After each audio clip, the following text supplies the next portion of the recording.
दिन जब बाबा को एक लोटा जल चढ़ाने के लिए जाओ, रोज कहा करो, बाबा ऐसी कृपा करना, हमको पलंग पर कभी मत पटकना। कितना भी दुख, कितनी भी तकलीफ, कितना भी कष्ट जीवन में रहे,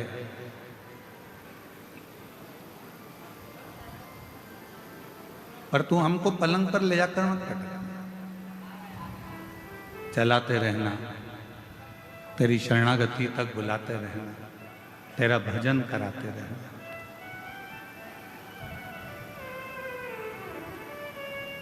शिव महापुराण की कथा कहती है, जिस मनुष्य ने जीवन में संघर्ष करना सीख लिया, जिस मानव ने जीवन में थोड़ा संघर्ष करना प्रारंभ कर दिया, थोड़ा प्रयत्न करना प्रारंभ कर दिया, थोड़ा संघर्ष करना प्रारंभ कर दिया,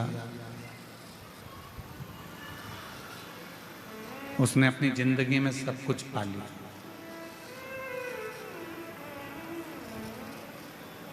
और जो संघर्ष करना बंद कर दे, जो प्रयास ही ना करे, ऐसे कई लोग हैं संसार में जो ये सोचते हैं कि बस कहीं से हमको धन मिल जाए, कहीं से हमको प्राप्ति हो जाए, कहीं से हमको ऐसा मिल जाए जिससे हमारा भरण पोषण हो जाए और हमें कुछ करना ना पड़े।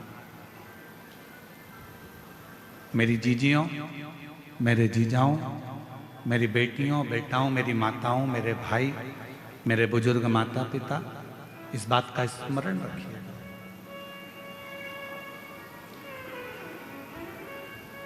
ऐसा कोई संसार में जन्म नहीं लिया जिसने संघर्ष ना किया, और ऐसा कोई संसार में जन्मा नहीं कि बिना संघर्ष के उसको सब कुछ मिल गया।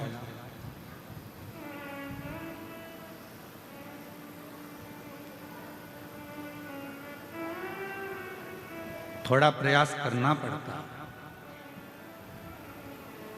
और जब तक हम प्रयास नहीं करेंगे तब तक हमें जिंदगी में कुछ प्राप्त होगा ही, कुछ मिलने वाला ही नहीं।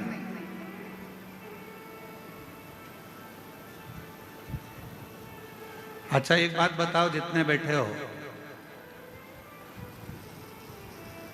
गोली जल्दी असर करती है कि इंजेक्शन जल्दी असर करता है? जम के बोलो जल्दी से, आवाज नहीं आ रही है। इंजेक्शन। अब लगा कि कांकेर जिले वाले बोल रहे हैं। अगर कांकेर वाले चुप बैठ जाएंगे तो फिर तो पूरा छत्तीसगढ़ ही हिल जाएगा। एक ही जिला सबसे भारी है, छत्तीसगढ़िया सबले बढ़िया, पर उसमें भी कांके है।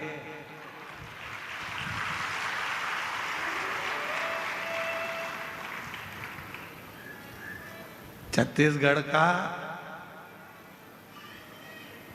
आधा आय व्यय तो ये कच्चे देख लेता है, यही गांव है।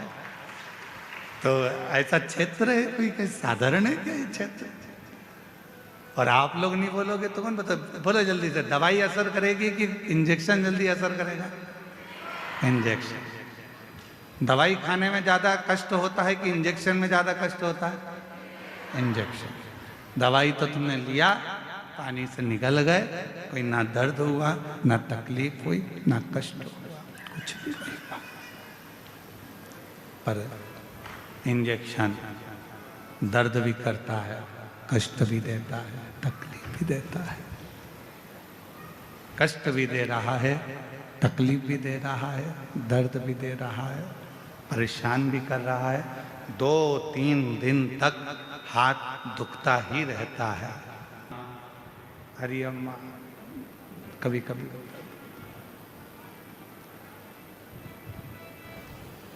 दवाई असर करती है, पर थोड़ा समय लेती है।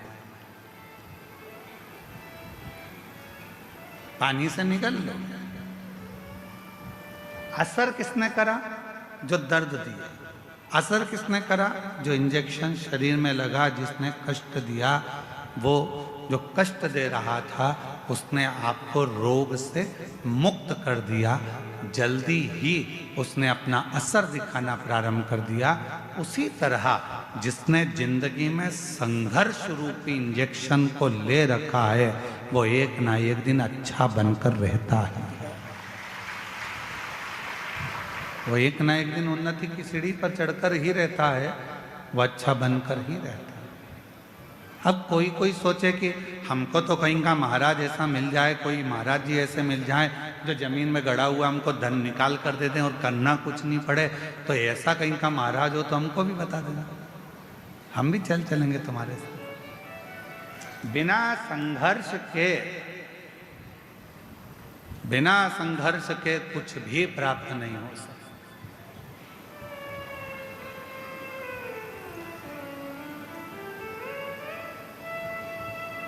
हम जब यहाँ आ रहे थे जितेंद्र जी, तो कई लोग कह रहे थे यहाँ क्षेत्र माइंस का है, तो 2 बजे से लेकर 2:30 बजे के बीच में यहाँ ब्लास्टिंग होती है।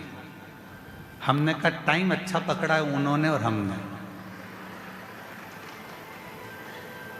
उनका भी ब्लास्टिंग का टाइम है और हमारा भी ब्लास्टिंग का टाइम है। टाइम अच्छा पकड़ा है, बस दोनों में एक ही अंतर है। जब वहां ब्लास्टिंग होती है तो दूर हट जाओ, और यहां ब्लास्टिंग होती है तो जरा करीब में आ जाओ। दोनों में एक अंतर।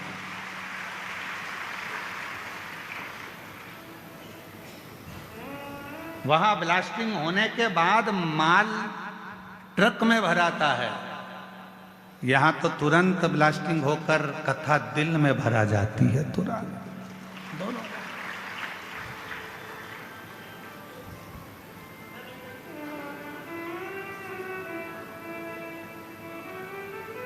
अब आज से तुम भी कह सकते हो हम भी माइंस के मालिक हैं।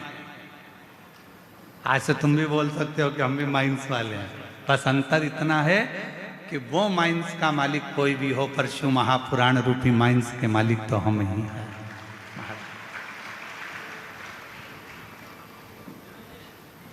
और शंभु शरणे, बोलो बोलो सब बोलो। मांगू घड़ी रे दुख काटो, दया न दर्शन ओ शंभु शरणे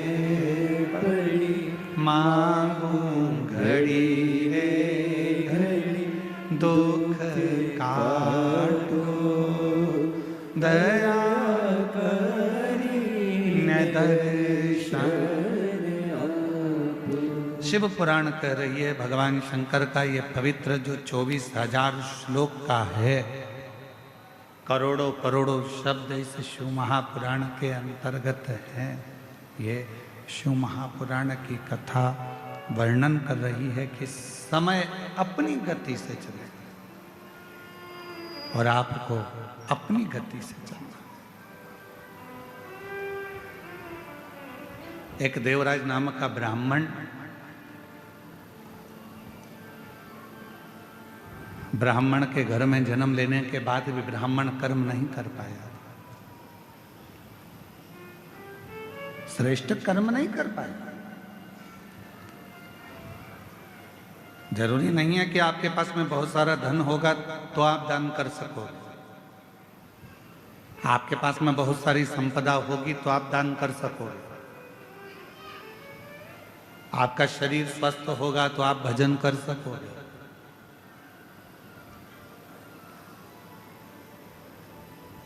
कांकेर क्षेत्र में भी ना जाने कितने करोड़पति कितने अरबपति पड़े होंगे, कितनों के पास में धन होगा।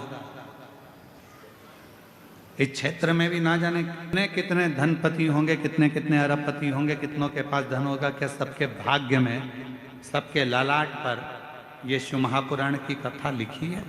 जितेंद्र जी, हम आपको बहुत बहुत साधुवाद देते हैं कि भगवान ने आपके भाग्य में आपकी धर्म पत्नी को भी, हम धर्म पत्नी को भी आपको धन्यवाद देते हैं, श्रीमती राजकुमारी जी को भी, कि कहीं आपके मायके का पुण्य होगा और जितेंद्र जी आपके माता पिता और उनके माता पिता का कोई पुण्य होगा जो 71 पीढ़ी को तारने के लिए यीशु महापुराण की कथा आपके भाग्य में आपके ललाट कर दी। कोई पुण्य पिछले जन्म का, हमारा पूर्व का कोई पुण्य होता है तो हम भजन में जाते हैं, पूर्व का हमारा कोई पुण्य होता है तो हम शिव मंदिर तक जाते हैं, कोई पूर्व का हमारा पुण्य होता है तो हम भगवान की भक्ति करते हैं, कोई पूर्व का हमारा पुण्य होता है तो हम भगवान का मंत्र जाप करते हैं, कोई पूर्व का हमारा पुण्य होता है तो हम भगवान का कोई कथा, कोई सत्संग, कोई भजन करा पाते हैं। और हमारे पूर्व का कोई पाप प्रबल होता है तो हमारे घर में जो धन आता है वो गलत मार्ग पर जाता है, गलत जगह पर जाता है, कहीं वेश्यावृत्ति में जाएगा, कहीं जुए में जाएगा, कहीं मांसाहार में जाएगा, कहीं गलत जगह पर वो धन जाना प्रारंभ हो जाएगा। जिस दिन अपने घर में आया हुआ धन शिव महापुराण की कथा में लग जाए, जिस दिन अपने घर में आया हुआ धन कहीं किसी के भूखे के भोजन में लग जाए, जिस दिन हमारे घर में आया धन किसी बच्चे की शिक्षा में लग जाए, जिस दिन हमारे घर में आया धन किसी की चिकित्सा में लग जाए और किसी को भूखे को भोजन हो जाए, प्यासे को पानी